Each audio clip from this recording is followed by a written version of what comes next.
From a little cover, I got my dreams inside. Wrestling on the mat, I go and put up a fight. With every hold and slam, I rise to the peak. Now as Professor Bear, it's my strength that they see. Roaring with knowledge like a lion so proud. In this wrestling world, I'm standing out loud. I'm Professor Bear, got the passion to spare. Wrestling's my life, with the power to share. From the roof to ropes, in the spotlight we gleam. Chasing victory dreams, living out the theme. Now my WOSN, my squad.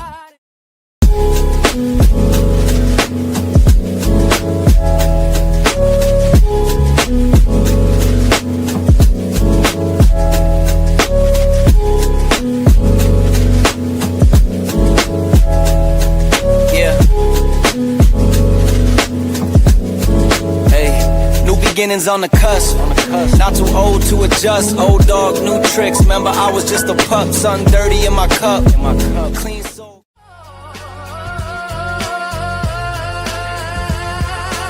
With my boys crew, we'll always ride.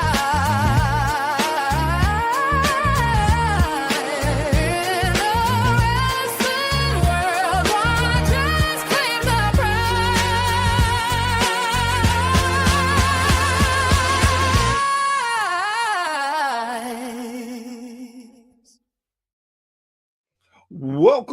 Welcome, and thank you for joining me this evening. I am Professor Bear, and this is a Bear's Thoughts. And I just got to be honest. I've had such an amazing month and a half. The new year has rolled in so great, getting to talk to so many different peoples. But I have to truly admit, I've had some downs the last few days, and it's one of those things that I think when you are having such good conversations and so positive, the devil comes at you and things mess up and you get frustrated. But I choose to look at that as a way of being able to tell the Lord, thank you, because I know I'm on the right path of doing what I'm doing. I've been blessed to talk to so many different great promoters, not just in the US, but around the world. And I never once could have pictured doing that. So with that being said, I'm getting talked to an amazing woman who I had her on my show before. And when you know you have good chemistry with people and it's just like y'all old friends, and this is what I feel every time I get to talk to this young lady, because she is such a sweet person, and I'm glad she agreed to do my show. And we're going to talk about her promotion. This is Route 33 Wrestling. How are you doing today, ma'am? I am doing fantastic, and it is lovely to see you again, Professor. Thank you. So I know, and I know I asked you this question before, but for all the people who didn't see that episode, by the way, shame on you. Tell me how you became a wrestling fan. Oh, goodness. So I did not grow up with wrestling the way that a lot of my colleagues did, growing up watching it on TV. It was not something that was really a staple in my household. I think I went to my first indie show when I was 13 at one of my old elementary schools. I couldn't even tell you who was on that show. And it always kind of intrigued me, but it wasn't really something that I revisited until after I got out of college and started exploring other things. And the background there is that I've always been in entertainment in some form or fashion, starting with dance, moving into theater, moving into stage combat, which then led me to the world of doing stunts. And on my way back from stunt school, the International Stunt School in Seattle, a friend of mine texted me and said, "Hey, I know this guy that has a wrestling ring and he's setting it up not too far from you. And based on your background, this might be something that you're interested in doing." And so I said, "Why not?" I came and checked it out, got bit by the bug, started going to shows that my friends were on. So I kind of got to experience more of the indie side of things before I actually started really watching it.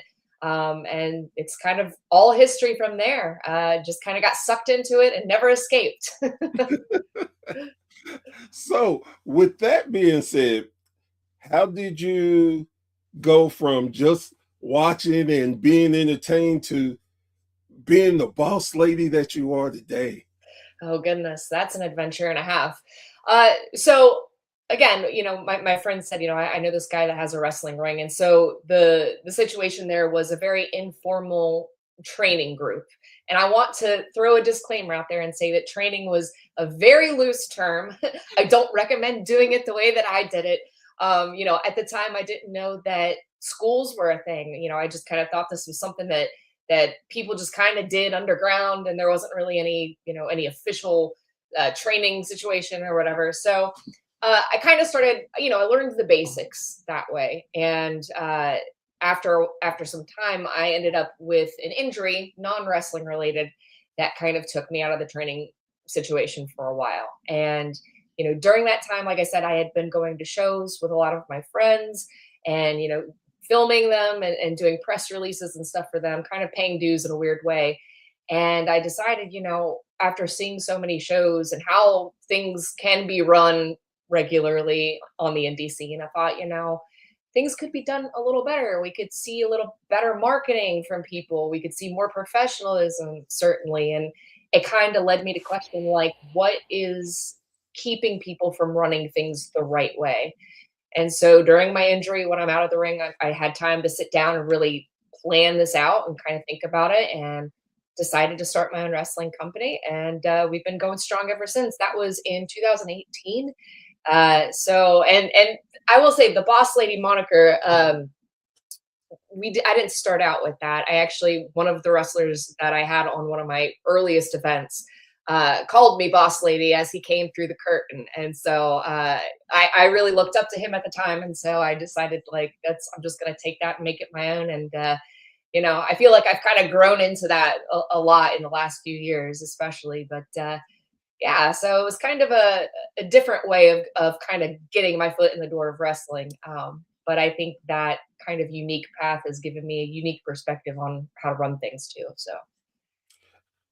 It is such an amazing thing to listen to people's journey into the sport. And no matter if you were a lifelong fan like myself, or you just like yourself got bitten by the bug, or however you came about it, getting into loving it. One thing I really love is you meet people that you would never meet before. And it's so funny to me how we as humans, we have certain things. Oh, well, I'm not going to connect with them just looking at them. Don't talk to them. Just having that thing. And you get somewhere where y'all both love it, then you end up talking. Then you find out, oh my God, I have more in common than I would have thought. And it's such an amazing thing, especially the indie side of things. I love to call indie wrestling a family reunion, because you meet so many people, and like it's like, if especially once you continue going, then miss a couple of shows, then you come back. Oh, you okay? We hadn't seen you, man. If I had your number, I would have called or something. It is such a really family atmosphere to any wrestling, even hardcore wrestling, where you think, oh, the only thing they do is hit people with stuff. But it is truly a family event for wrestling fans, I believe. Oh yeah, and it's such a vast world, and it gets bigger and bigger by the year as more people come up and start wrestling and doing more stuff.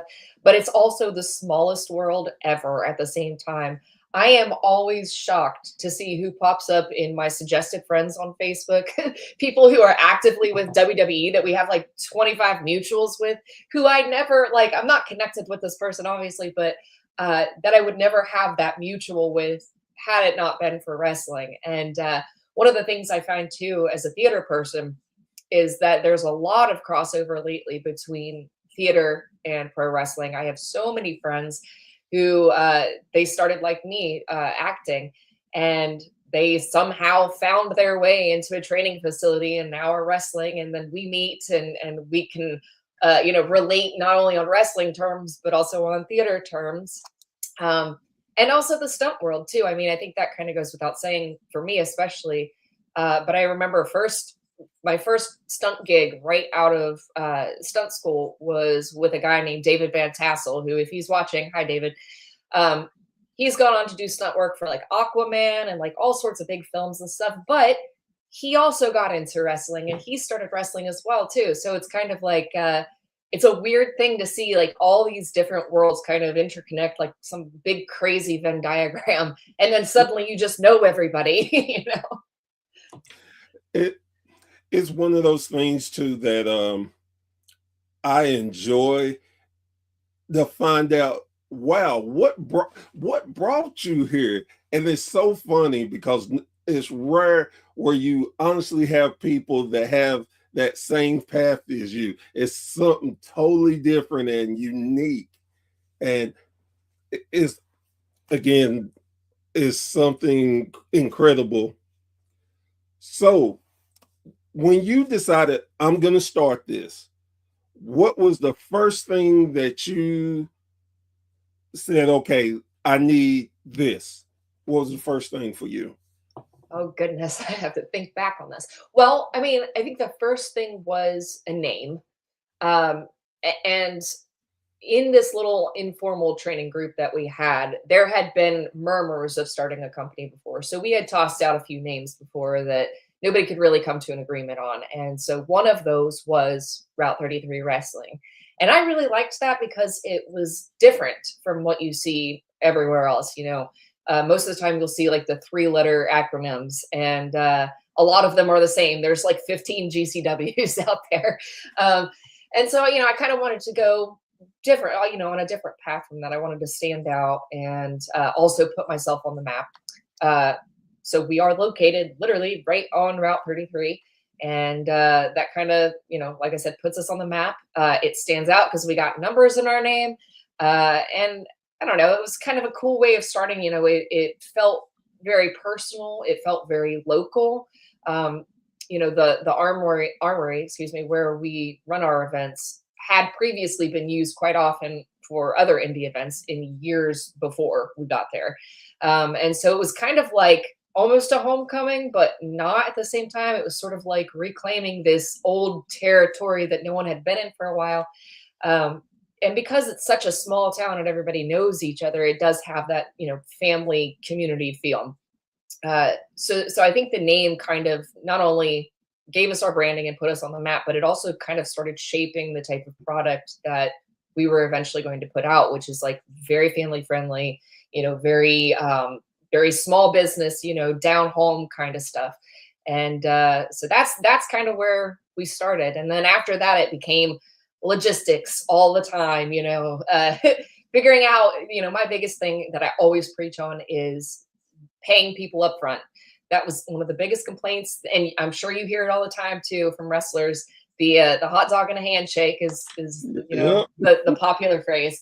And I was so determined not to become one of those promoters. And I've had people, hi Larry, I've had people say to me, well, what if you pay someone and then they leave before their match or something happens? I'm like, well, then we're out that amount of money and they don't come back. It sucks, but at least we know that people are leaving our shows at least happy that they have money in their pocket, knowing that I wasn't going to screw them over like so many have been screwed over before. So yeah, I think it was mainly just getting that name, getting the branding started, and then trying to figure out the most professional way to build it from the ground up. So, as ironic as it is, because I I've been doing this quite a while, and I never do this the same anytime, and it's just the lack of focus on this part. But guys, girls, you see her logo above her. And she is very different because her name is unique. Yes, it is. And I actually love it because it does stand out from most other wrestling shows. But also, if you use the QR code, it will take you to their YouTube page so you can get familiar with Route 33 Wrestling. So definitely do that, please. With that being said, your tell me about Route 33 Wrestling. Oh goodness, what an open-ended question. Okay, so let me think. What can I tell you? We've been running since March of 2018, and I think I told you wrong the last time I was on. I think I told you we were on our 17th show. We are way past 17 at this point. I don't know how many it's been. I'm looking at all my posters on the wall. It's definitely more than 17. And most of our events are usually 6-match cards. Sometimes we have pre-show. We have 3 major titles right now. We have our openweight championship, which is our big one. We have our tag team championship, which right now is held by Gorgeous Morgan Taylor and Bomani. And we also have our brand new mid-card title, which was actually just won by the unwilting Tatiana, our Wild and Wonderful West Virginia championship. And so all 3 of those are going to be defended on our March 14th show, which is the first of our shows for 2026. And Larry says, very good shows at Route 33. So glad we found them. Let me tell you about Larry. Okay. This will be Larry's a Route 33 staple. So back in June of 2022, we had what was without a doubt the worst event we have ever hosted. It was terrible. What had happened was we didn't realize there was a major festival going on a few towns over, and most of our traffic that comes from the county next to us went there instead. It was hot. There's no air conditioning in the armory. We had maybe 20 people there when we're usually averaging upwards of 120. Ooh. And it was like, there was a lot of horrible things that happened at that event, just behind the scenes and everything. But that was the first show that Larry and his family showed up to. And I don't remember who it was, one of his family members or somebody that came with him. I ran into her in the bathroom and she was saying all these nice things about the event. And I was like, yeah, it's usually a little more crowded in here, but I appreciate you coming.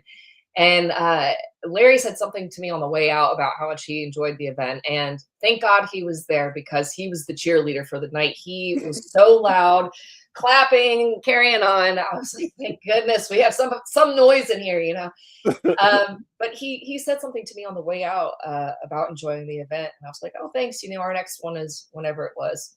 And I thought, we are never going to see these people again. Like, they showed up. There was nobody here. It was terrible. But Larry did come back, and he continued bringing his family and other people. And, he's become, a bit of a superstar among the locker room for us. I mean, we always look for Larry. He has his bullhorn. He's out there shouting and carrying on and starting stuff with the heels. And we appreciate Larry. So we appreciate all fans that are like that, by the way. Please, if you come to a wrestling show, make noise and have fun, But and I remember coming home after that show just devastated and like embarrassed and thinking, oh my God, this is not the quality that I want to put out.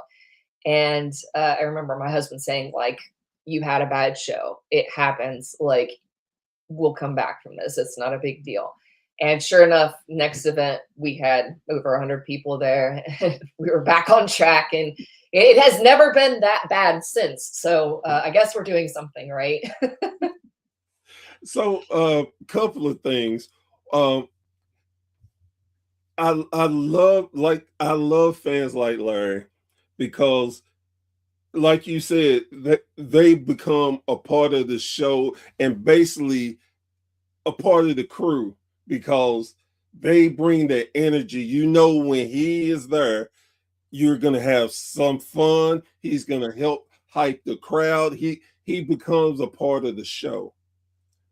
And that the other thing I was going to talk about is your championships. Mhm. I am a big staple, a quick way of making me angry about your show. If I come to your show and you have a world heavyweight champion, you cannot have a world heavyweight champion if you don't even leave the county. Don't do that, people. Again, I, and fair play. You, if you own a company, you can name it whatever you want, but make it make sense. I'm just saying. Look, we we have wrestling logic, and wrestling logic dictates that you do not say I have a world champion and you don't go anywhere.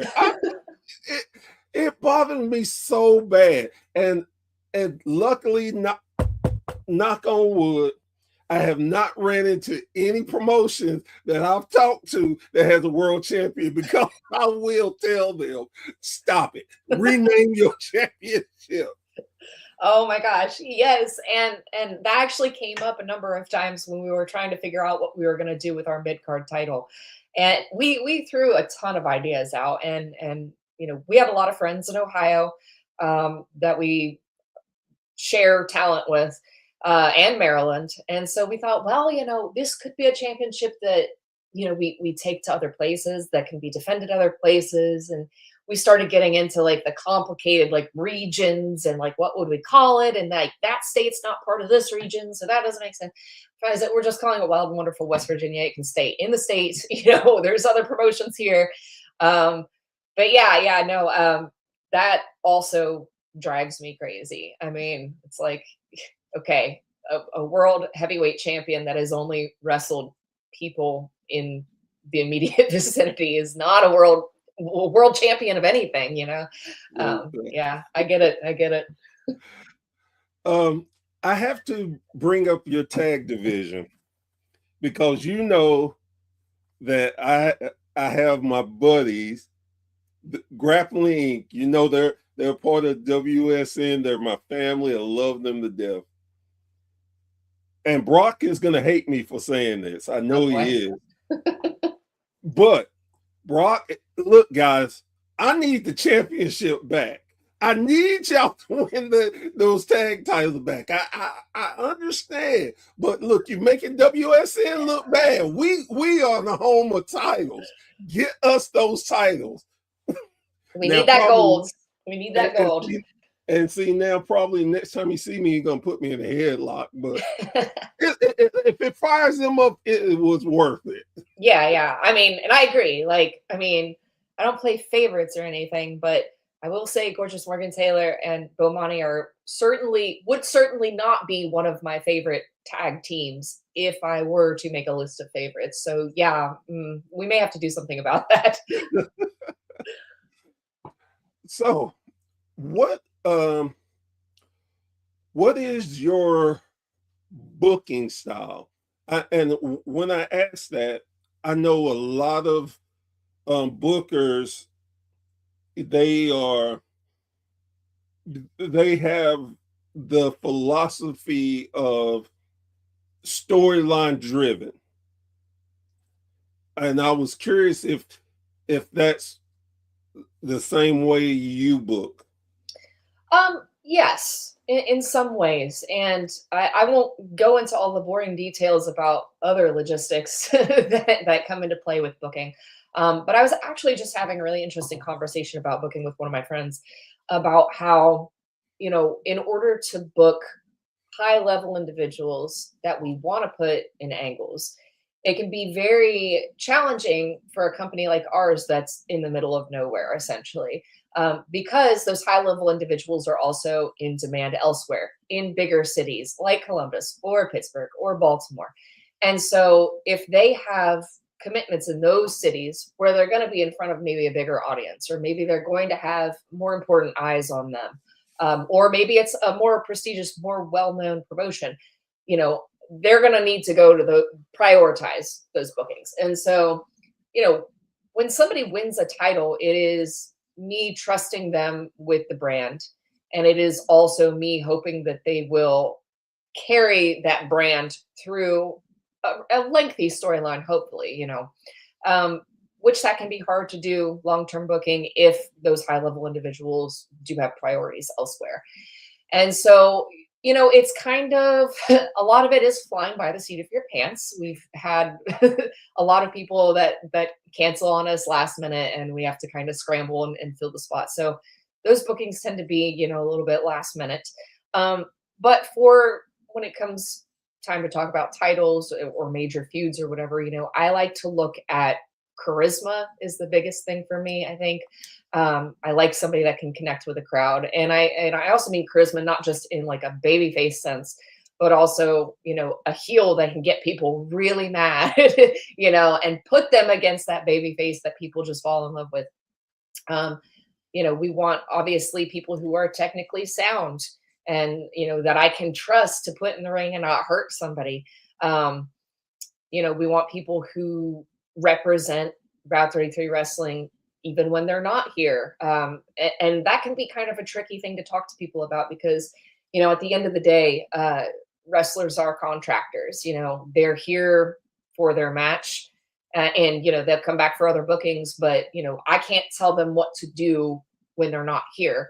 However, we would hope that the people that we're putting titles on or the people that we're booking in general are not going home and doing stupid things and you know, getting people mad at them in the real world, you know, or doing illegal things or getting arrested or whatever.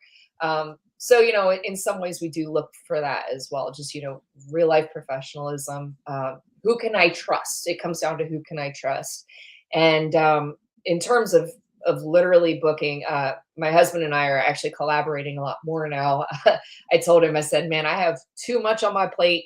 It's like you've been wanting to book for a while. Let's give it a shot. So he has the book right now, and I handle all the logistics. So his booking style is a little bit different than mine. He's very much the type that he wants to be in the ring with people and see people face to face and be in person with them before their name ever comes up in a booking conversation, which I think is really, really good. And again, that can be kind of hard to do too, because we are so remote and, you know, unless we're going to shows outside of the state or, you know, further away, it can be really hard to meet people. But I think between that face-to-face meeting people and kind of just like giving them a trustworthy score, you know, can I trust you to carry this title? Can I trust you to carry this storyline? Between that, I think we have a pretty good system.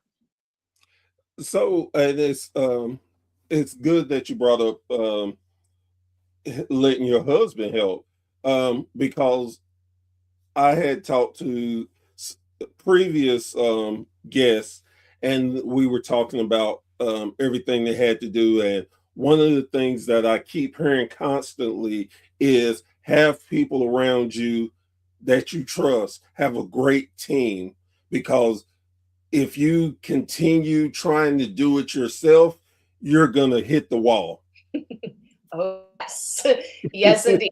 That is a lesson that I am still learning very much. You know, when you're in a company, it's your baby, and you know you want to make sure things are done the way you want them done, and if you have a system. And but yeah, it's you have to let people help you.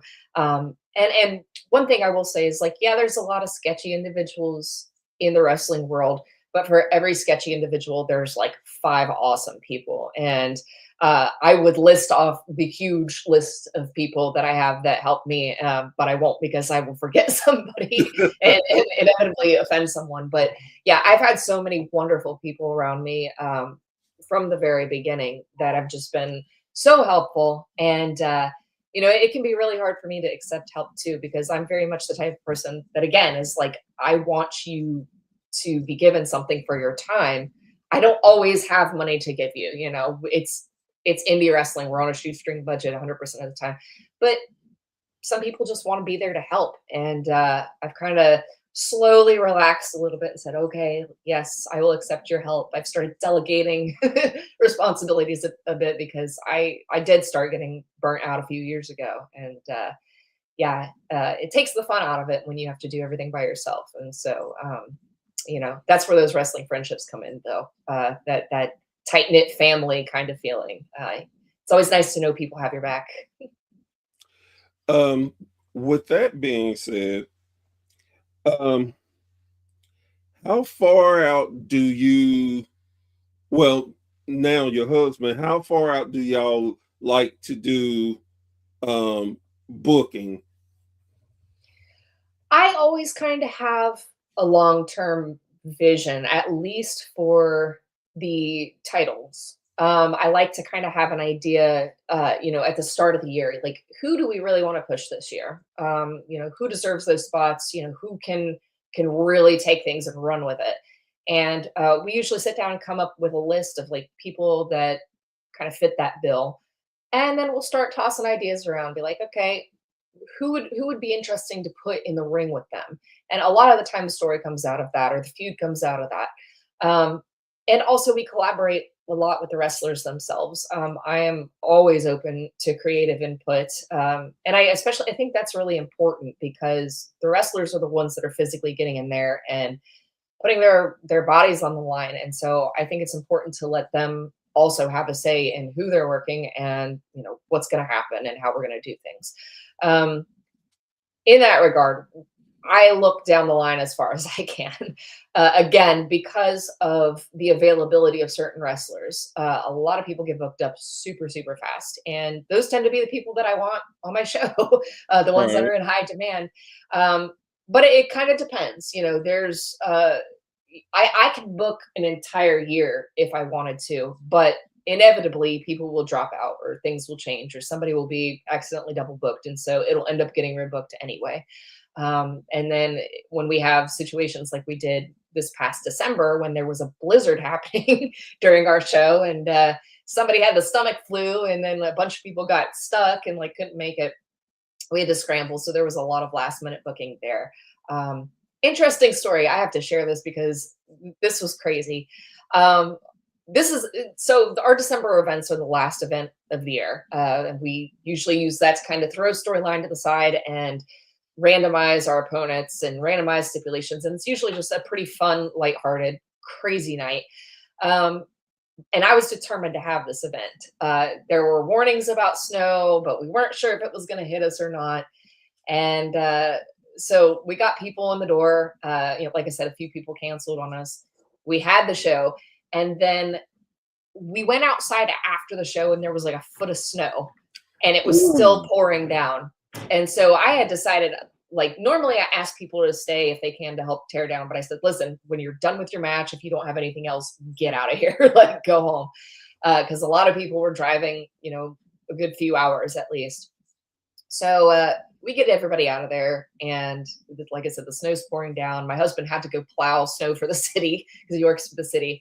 So I'm by myself at the armory, kind of packing my car up and trying to figure out, how am I going to get home? I live 2 minutes away. But I knew the roads were covered in my poor 21-year-old car with bald tires. I was like, this is not going to be good.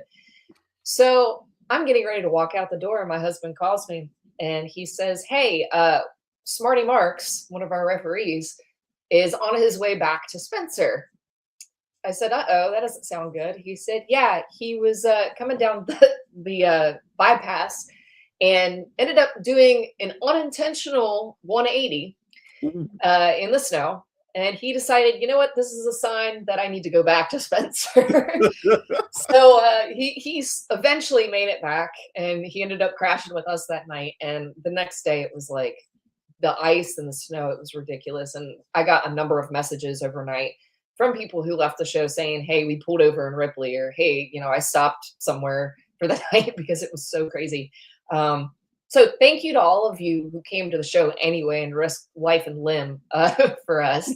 But yeah, that was the craziest kind of situation ever. I'll have to start watching the weather a little, taking the weather a little more seriously from now on. And it's I find it funny because um well, I want to say 2 weeks ago we had the snow hit us in Tennessee, and we had two local shows that were going, and I was sitting there thinking to myself, which one am I going to go to? Because both of them I know the owners, everybody is super cool to me, and I'm sitting there like, which one am I going to go to? And then the first one canceled. I'm like, okay, cool. Now I just go to this one. Then they cancel. I'm like, oh, well, it ain't gonna snow. They said that last time, and yes, we got snow pretty good. I'm like, yeah, Yeah, yeah, cancel. Even if you don't, it's better to cancel than to get your talent and yourself stuck. that is very, very true. And we've been under like a foot of snow and ice for the past several weeks. It was 60 degrees yesterday here in West Virginia. And I went outside in a tank top. There's still like 4 inches of snow on the ground. Let the sun hit me. I was like, oh man, it felt like drugs. It was like so nice after being stuck inside for so long. But yeah, that was a lesson to me is like, no show is worth risking your life for. Maybe, unless you're on TV. Joking. No. So, do you ever find yourself going back and looking at old wrestling to get ideas or to find something that could help you creatively? I do on occasion. I try not to like directly copy and paste anything. Imitation is the sincerest form of flattery. And what do they say? Good wrestlers copy, or the best wrestlers Still, steal. Yeah, or whatever. Usually, honestly, though, the people that are doing that are the wrestlers themselves, and I think that is partially due to the fact that they grew up with it and I didn't. I tend right, to look at things more through a theatrical lens, from a theatrical perspective, because that's what I know best. I'm also very safety oriented because of my stage combat training. You can ask any of my wrestlers, they get very frustrated with me sometimes when I'm like, no, you can't do a triple moonsault off the top rope onto the top of your head on the concrete floor. Um, anyway, but yeah, usually they're the ones that are saying, hey, we should do, this wrestler and this wrestler 98. And I'm like, I don't know what that is. I'll look it up and I'll tell you if I think it's a good idea. I'm definitely okay with people taking inspiration. But I also try to make it, we try to make it our own as well. right. And like you said, and for me being a wrestling fan and knowing a lot of history, I easily see like they're doing the same. They did that like 15 years ago with a different guy, Hmm. and it's directly the same thing. And I'm frustrated, but then I think, well, this new audience don't have any idea. That is also So true. Yeah.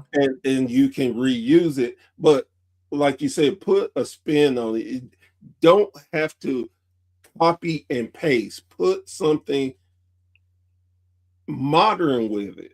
Yeah, absolutely. And that's, the audience maybe not being privy to what's going on. Also, that's something that's really special to Spencer, I think. And this by no means is to call my audience stupid. They are not. But it's not a wrestling town per se. It Right. might have been back in the day. And so one of the things I'm always preaching at our wrestlers is saying, keep it simple. A lot of these people aren't your typical wrestling fans. They're not tuning in to WWE or AEW every week. They're not, going out and hitting the indies the way some people do. They are here because it's in their town.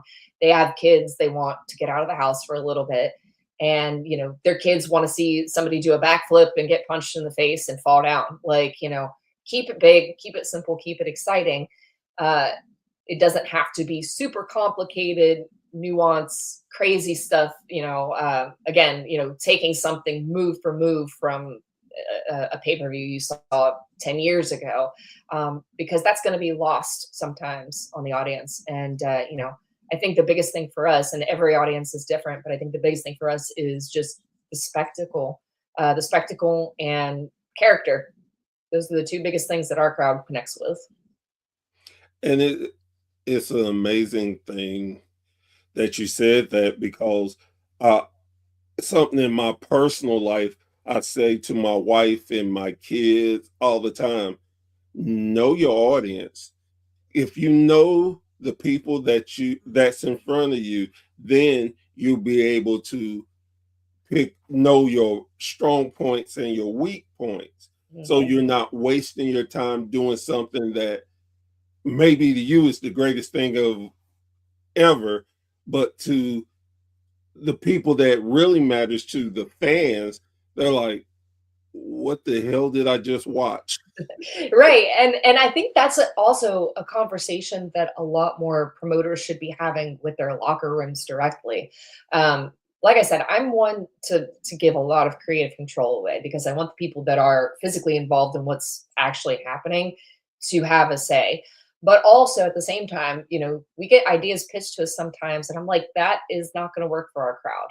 Um, One of the biggest things I will say, and this has been a struggle in recent years, is that we promote ourselves as family friendly. There are a lot of kids that come to our shows, a lot of grandmas that come to our shows. We try to keep it as family oriented as possible. And we've got wrestlers that maybe come from home promotions that are a little edgier, that, maybe allow curse words or middle fingers. And there have been a number of times where I've had to shut it down and say, listen, you have got to stop dropping F-bombs in front of kindergartners that are sitting front row. But yeah, and so that's another thing that I've kind of learned, is that responsibility of booking is not just about putting two opponents on paper and saying, okay, here it is, here's your time limit, go. It's also about saying, like, you are allowed to do this and you're not allowed to do that. And actually, that kind of reminds me, several years ago, a friend of mine was doing a Falls Count Anywhere match here. And it was sort of like a really extended grudge match thing that we were kind of wrapping up. And at the time, I was known for being very loosey-goosey about letting people kind of do whatever they want, as long as it wasn't anything too crazy. And he came up and he took me by the shoulders and he said, be specific. What can we do and what can't we do? I said, okay. And that kind of shifted a gear in my head and said, okay, I need to start being way more specific with these people. And it was a great match, for the record. So When you are back and you're watching the matches, um, are you really watching the matches, or are you watching the crowd reactions to the matches? well, I don't know, because sometimes I'm at the show and I'm watching through the camera to make sure that the camera's still running and everything, and I usually don't process anything until the next day. Um, but it's a little bit of both. I'm One of my main concerns is that I don't want to see anybody break a bone or get concussed, so I'm kind of Right. just watching the ref specifically to see if they're going to signal me that something is wrong. But also, I'm listening to the crowd, most certainly. And I like to kind of pay attention to what's working and what's not. I really like hearing when we get a good pop, and I kind of make a mental note of that and say, okay, that's something we need to maybe repeat or bring back or whatever. But usually it is just a really, really chaotic blur. And there's always a low level of panic all the time running shows, which I don't think will ever go away. Like I said, I've been in entertainment for 20 years now, and more than 20 years. And that feeling of adrenaline when stuff is getting started, and watching and making sure things go well. Yeah, I still get the bad dreams before every show. And, most wrestlers are saying they have the dreams about not having their boots tied or laced up and their music hits. Mine is usually like the curtain is falling down and the music isn't working and people get bored and leave, you know. Uh, so yeah, it's difficult too because I do so many things at once during the event. I am running camera. So I'm not in gorilla, so to speak. We actually don't even really have a gorilla position. But I am out front behind the camera and I'm paying attention to the other camera people and I'm helping cue our music and our lights, which John Collins is a lifesaver, by the way. And he's finally kind of learning how to do this on his own without me having to cue him. He's a brilliant man. And and also, like I said, watching the ref and watching the wrestlers and listening to the crowd. And then if something maybe didn't go well, I'm also running to the back to make sure nobody's dying or bleeding out on the floor. So yeah, it's kind of it's always a blur. But then the next day, the first thing I do is I take my camera out and I watch everything back and try to get an idea of what kind of feedback maybe I can give people. So yeah, it's I'm watching, but I'm not absorbing. Right. Yeah, Definitely understand. yeah. Um, Something that I've caught myself doing at so many different shows. I did it one time and it really made me understand the crowd as far as going to indie shows. I will go to a show and I'll close my eyes and just listen. And if I cannot tell what type of building I'm in, then I know that crowd is hot. If I'm sitting there thinking, oh my God, this sounds like we're in a 20,000 arena, they're just overly loud. And the thing that I find from that is no matter what size, you can have one fan, but that one fan can change the momentum and direction of a show with just their presence. And it's so amazing to me because, again, I'm an indie guy. I love indie wrestling because for me, I call it a family reunion. I love going, especially if I go a few times and people starting to get used to me and I'm getting used to the people, and say I don't come like 2 shows in a row and come back for the third, people, hey, how you doing? Man, we were concerned about you. Are you okay? Everything okay? And that atmosphere is just something that for me, the big companies cannot match. I don't care if you have 1 billion people in your arena, it does not match that same love and passion that the indie crowds bring. And I think I don't think I would be the wrestling fan that I am today if it wasn't for my father taking us to which was territorial shows back then. But it made me appreciate them more. When I go to any show and I usually hang around afterwards because I'm a big mark like that, but I get to talk to wrestlers and maybe I can set up an interview or just see friends or whatever. And I love just that bond, and I can look and tell, wow, they love this. They truly love what they're doing and they're just passionate about it. Yeah, So I couldn't agree more. And yeah, those just two legends chatting it up. Thanks, Box. obviously, Brock, you didn't hear what I said about you earlier. So thank you. Love you. But yeah, I mean, and I think part of that has to do with the proximity, physical proximity to the crowd, but also the emotional proximity. When you're in an arena with 10,000 people, we're all just a bunch of people that bought a ticket, and the people that are down in the ring have no idea that we exist up in the nosebleeds. Um, Right. but when you're at an indie show, it's almost like everyone is kind of on the same level. We're all equals, the wrestlers in the ring can look out to the back row and connect with the person that's in the back row, not just the people that are like right up there. And I would assume most promotions have their intermissions where people are selling merch and doing autographs and whatever. And I have noticed a lot that it is not just people coming to the table to buy something, it's coming to the table to talk and to meet people and to learn about them. And in some kind of weird way, it is a friendship forming, some kind of friendship, I guess. Because like you said, you go to the wrestling shows and you become a regular, and then you miss one, and then you come back, and those wrestlers are going to remember that they didn't see you there, and they're going to strike up a conversation. And I think the accessibility in that way definitely makes it more emotionally rewarding.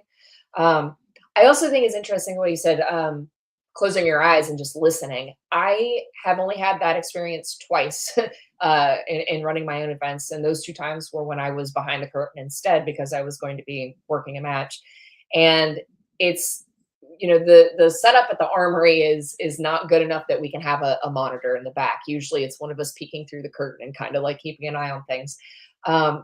So, you're back there and you're getting ready and, back there with everybody. And, but you could hear people taking bumps and you could hear the crowd reaction. And so it's interesting to kind of isolate that sense of sound and not necessarily see what's going on, but knowing at the same time, like, yes, this is working, or no, this isn't working. It's terribly quiet and this is horrible. But yeah, that's an interesting thing to think about. And I will say the Armory last year got a major upgrade, and they installed acoustic paneling because they wanted to do more concerts.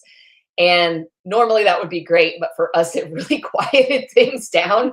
So it's like, oh man, it doesn't sound like, a 20,000 person arena anymore. It's, Larry, we need you to be louder. So that and again, it's such a funny thing for me seeing how much people genuinely care, and the fun people have, and like you said, people noticing you. I tell you a quick story of the first time I actually met Brock's and in the ring live.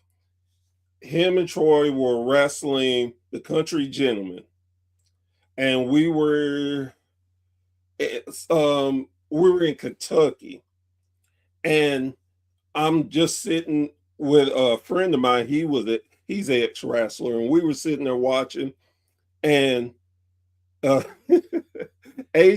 Kazana had he was taking his wrist tape off, and he balled it up and he threw it.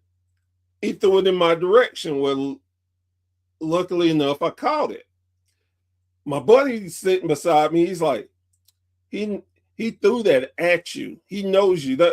And I'm like, man, no, he don't. All these people in here, how he's gonna pick just me out, whatever. So after the match, Brock's came out, got to talk and everything. After the show, AJ came out and was setting up his booth to sell merch. We walk up, and I was like, hey man, how you doing? It's good seeing you again. It was great. I said, my buddy said that you threw the tape at me. He said, yeah, I did. And I'm like, how in the hell do you see me in the crowd to know it's me? He kind of like, well, I'm just going to say there's not too many people that wear a bear on their shirt. And I just started laughing. And I guess in my theory, being a wrestling fan, is you see so many fans so often. How do you know me from anyone else? And it made me think.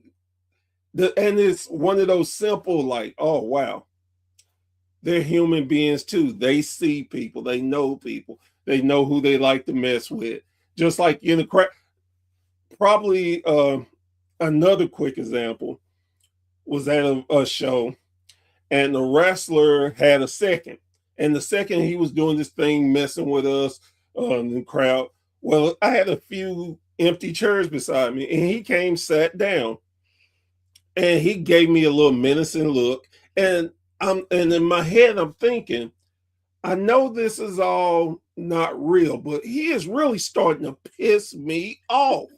And I'm in my head thinking, he's about to mess around. I'm about to hit him straight in his face.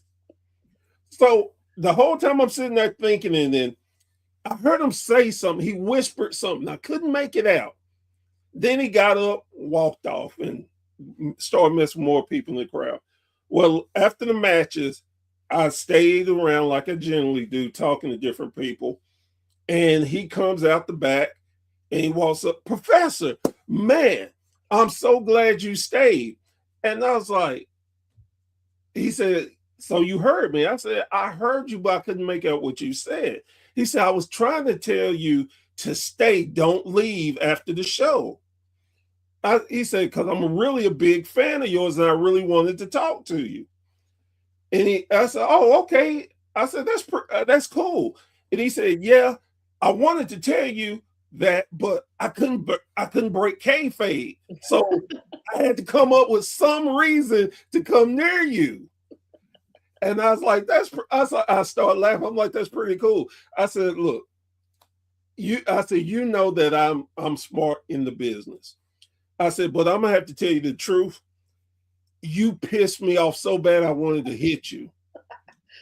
He was like, man, that's the best compliment I got in a couple of weeks. And I was just gonna say that, yep. and that's, to me, you understand that if people can hook you into your emotions, they got you. Oh yeah, yeah. And you know, I've been lucky to see a few of those moments happen here at Route 33 as well. Most recently, this was actually kind of concerning to me because I thought, oh my God, these people are never going to come back. But Hero Napier was defeated by Michael Anthony in a street fight, and it was brutal. And like I said, you know, we keep our matches pretty mellow because kids, but this one got pretty intense.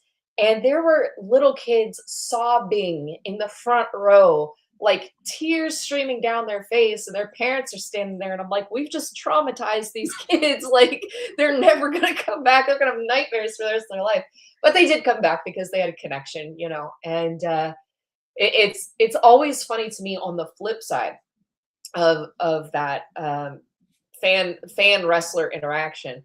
Back in December, I wrestled a match against Michael Anthony, and you know, it's very rare that I get in the ring. Usually, I'm too busy fighting for my life in the business aspect of things to be fighting for my life physically as well. Right. So you know, it's kind of, I don't want to say it's kind of a big deal, but it's kind of a big deal when I do this because people don't see it very often, and people around here know me. You know, I live here, so I had my gear on and I was running out to the concession area, but I had like a face mask on and a hoodie, and like I was trying to kind of be incognito. Right. So I'm on my way back to the back, and this little girl runs up to me and she like holds out a notebook and she's asking for my autograph. And I'm trying to play it off. I'm like, me? What, okay, I guess. And so I just, you know, I signed it like I normally do. And some other little girl came up and I did the same thing. And the first girl looks at her notebook and she yells at the top of her lungs, oh my God, it's the boss lady. And everyone went, shoot. And I was like, I gotta go. And it's like, to me, that was so wild because, like, I mean, it's, you know, it's a small indie promotion. These are just like little kids or whatever, but it was such a heartwarming thing. And also, I'm like, I'm just the person that stands behind the camera most of the time, and this little kid completely blew my cover. It was, and the other thing was too, like, why are you asking a random person for their autograph that you didn't know it was me to begin with? You know, it was so funny. I'll never forget that. But yeah, wrestling fans are something else, and wrestlers are something else as well. And and for that little girl, I can tell you why she wanted your autograph. you wrestlers are superstars to them. Yeah. So if they could get any wrestler, and then her excitement was, no, I just didn't get any wrestlers. I got the boss lady, and I want everybody to know it. And she let them know. She let them know. It was hilarious. Hi, April. And that is with everything that I do and been blessed with having opportunities for. Some of the most amazing things come in such a amazing, just it changed your whole mindset. The first time I was able to give an autograph, it was like, why in the hell do you want my autograph? and, and it's like, oh wow. And then you go somewhere and you're recognized, and it's like, me? You know me? And oh, you actually listen? And it just blows my mind. But in the same token, it's like I would never take this for granted, because I know how many people, how many fans would love to be in my place, and and how many people, what it means to do that. And I would, if a young fan wants my autograph, I want to hopefully give them that same joy that I got from watching wrestling when I was little. Anything I can do to help fans, help wrestlers, it's an honor. It's an honor and a privilege to get on that level, even for the short amount of time. It is crazy. It truly is. Yeah. Well, I want to thank you for everything that you do for wrestling. And I have to come up with a different way of saying this, because I say it so much that I sound, to myself, I sound so damn cliche-ish, but it's the God honest truth coming from me. I truly believe in giving people flowers, because a lot of times people do not get a chance to hear how much what they're doing means to people, to them. And it's one of those things that I've had people pass away, and I felt that remorse of, man, I should have told them before. Man, now they're gone, I can't tell them. And for me, it's like, no, I have opportunity. God gives me opportunities all the time to express my joy and my appreciation to people. And I'm going to use that. And for me, I love what you're doing for the wrestling business. I love that you're having fun. I love that you can bring your community together and be able to forget about their troubles for a couple of hours. It's an amazing thing that how much wrestling or brings people together. And as much as I think we don't really think about how massive wrestling is, because we think of it as our region, but it's global. And especially with being blessed to do interviews with different countries and learning about their wrestling and stuff, it really has made me think, man, we are very blessed that we get to perform in this magic that we call wrestling. And again, I want to thank you. I hope that you can take it to the level you want. Uh, I want, when we are gone, I want wrestling to be still going, succeeding, bigger than ever. So thank you so very much. You deserve your flowers. and you are just an amazing person, human being, and I'm so glad to be able to call you a friend. And I love everything you're doing, and I will support and do anything in my power to help you. Thank you so much. That means a lot. You're more than welcome. You deserve it. You truly do. So before we go, give any shout outs of love to anyone you want. The floor is yours. Anyone I want. Oh my gosh. Okay, well, first and foremost, my husband Josh, who is my rock and is helping keep me sane through this whole journey. Uh, Definitely all of the wrestlers that have ever worked for me and will be working for me this year. You guys are the real MVPs and deserve all of your flowers as well. Mercy Collins, John Collins, and Callan Cabaret for all of their support. Erica Greathouse and Jess Fisher for all of her support, their support. My dad, who runs Ticket Table, Chris LaRusso, who is a great source of inspiration and knowledge. And yeah, anyone that I have ever crossed paths with in the wrestling world, Professor Bear as well included. Thank you guys for everything you do, and all your support and ongoing belief in me. I appreciate it very much. Well, again, thank you so much. And you already know you have an open invitation, and I'd see 2026 of a lot of collaborations. So Okay. guys, girls, thank you so much for joining me around the campfire for another amazing story and getting to learn. Again, there is so much as fans that we soak in, but we a lot of times don't think about what promoters go through, how hard they work, the stress they're under to bring us shows that help us forget about our troubles for a little while. And we need to show appreciation to them. And you know, if you're lucky enough to uh, talk to a promoter, man, give them appreciation and love, because if it wasn't for them, man, what would we be watching? Who knows? But definitely show them love. And as I always leave off my show with, please support your local indie wrestling. I can't say it enough. I can't mean it more.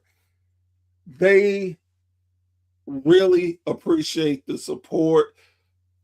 They're you don't understand what a lot of young men and women are sacrificing to live out their dream, to try to get to the next level. Some are just happy to be at the level they are, but they need our support, and let it be known that we appreciate them. And if you go to a show, you know, buy some merch from them. A lot of the guys and girls make their own merch, and it's something special. So please do that. And one of the brighter sides that I always say about indie wrestling, you can go in with money and you actually can come out with money too. It is reasonable, it's family friendly, it's priced where you don't have to worry about that family having to mortgage their house, car, and two of their first kids. So please support your local indie wrestling. With that being said, I am Professor Bear. This has been a Bear's Thought, and we will see you around the campfire again real soon. Y'all take care and have a great evening.